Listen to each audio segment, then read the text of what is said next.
If you have been following the news in the United States recently, you probably know by now that there is a terrible crisis that has been triggered by the four-word sentence that I have used as title for this homily. The title of this homily is, "Please, I Cannot Breathe." These were among the last words uttered by the black man, George Floyd, as he was being pinned down on the ground by a police officer on the allegation that he had passed a fake $20 bill. His last moments were captured on video by several people who actually pleaded with the police officer on George's behalf.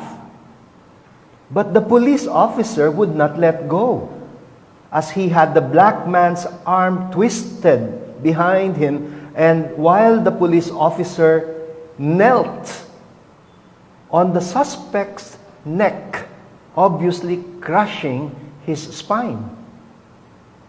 The man pleaded desperately, saying, "Please, sir, I cannot breathe. Please, I need some air. Please, give me some water." The lady who was capturing it on video, along with the onlookers, are now also pleading, "Please, let him breathe." To no avail. The man is now moaning and gasping for some air and crying like a baby. In his desperation, he starts calling out for his mother, saying, "Mama, Mama." He was dead by the time the paramedics came to attend to him. This gripping scene that happened in Minneapolis just a few days ago has so angered the colored community in America. It has triggered violent strikes and lootings in various cities of the United States. It was also aggravated by a video of a white woman calling 911 because an educated black man, in fact, a Harvard graduate, she did not know, of course, who happened to be doing bird watching in the Central Park of New York, had asked this white woman to please put her dog on leash as required by the law.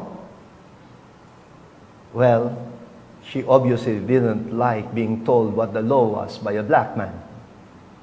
Fortunately for the black man, he had recorded the incident on video and uploaded it for the public to see how this woman had called 911, claiming that a black man was threatening her at the Central Park. She made a scene over the phone, desperately crying for help as if she was really being attacked. And she did all of this as she held her dog by its collar until the poor animal was beginning to suffocate.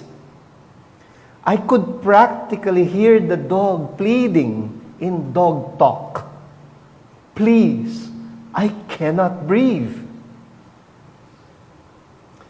But the woman was also gasping and pleading over 911 like she was being really assaulted.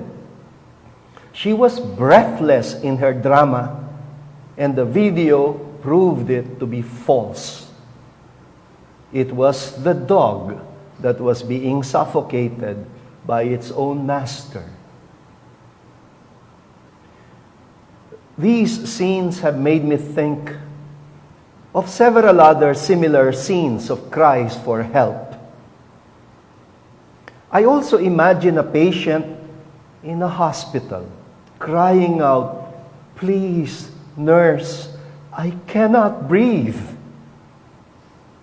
Since the COVID crisis began, this has been the desperate cry of many infected people whose lungs have been taken over by a vicious virus that prevents people from breathing properly, causing what they call an acute respiratory syndrome.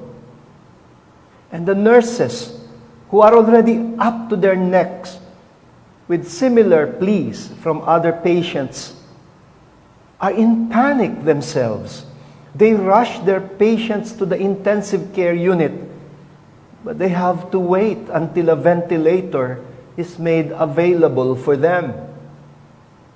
And in their state of utter helplessness, some of the patients grab their cell phones and call on their loved ones and say their goodbyes as they are gripped by fear that they might not survive this. Like the black man George Floyd, we are told by health workers that even elderly patients afflicted by the coronavirus cry out while they're running out of breath. They call for their mothers and they say, "Mama, Mama." And many of them have not survived this ordeal. Stretch out your imagination a little further. "Please, I cannot breathe." Was this not also the desperate cry of the environment before this pandemic took place? How the earth was virtually also pressed down by the neck by giant companies with no conscience and no morals about using up the world's resources and literally choking land, water, and air with so much toxicity, suffocating the earth with solid waste, liquid waste, and gaseous waste, even as the rainforests are burning and the glaciers are melting and the world's climate is radically changing. And then comes Pope Francis with his Laudato Si, pleading.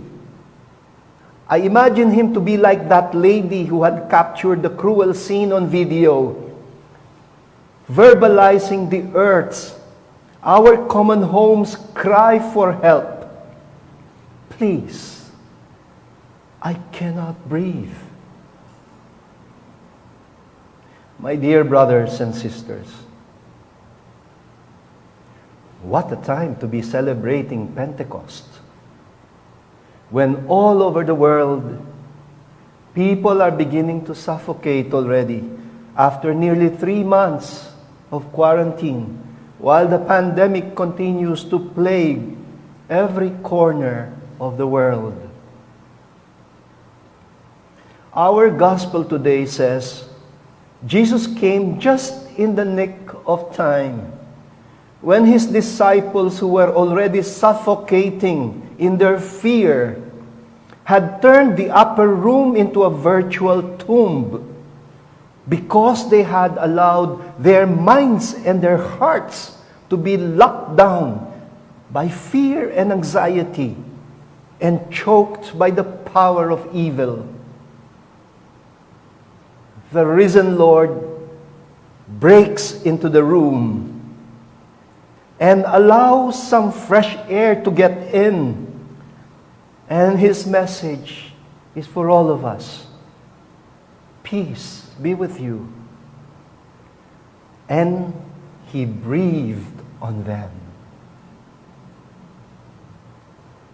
Brothers and sisters, the Holy Spirit is the breath of new life that Jesus brings in all the death-dealing situations that we find ourselves in. It is the breath of justice and accountability on those who are pinned down on their necks by cruel, heartless, and inhuman systems of governance. It is a breath of compassion and assurance For those who are already suffocating in their fears and anxieties, it is a breath of generosity for those who are terrified about finding their next meal for their family.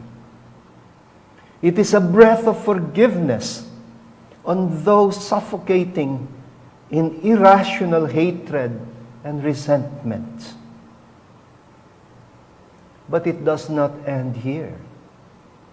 He breathes on them so that they could breathe on other people as well. He said, "As the Father sent me, so I send you." Receive God's holy breath.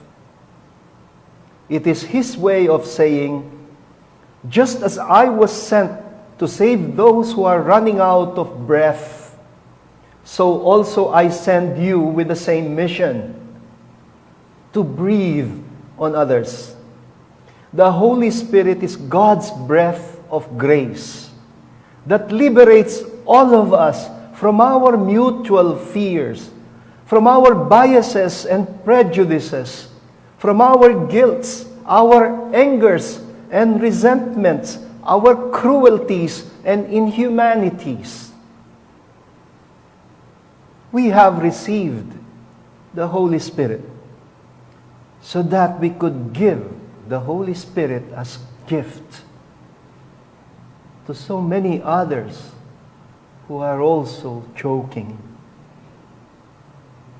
As we have been liberated to breathe, so we are now being sent to liberate so many other people who are presently still suffocating, still gasping for breath, still crying out desperately, calling on their mothers, "Please, I cannot breathe."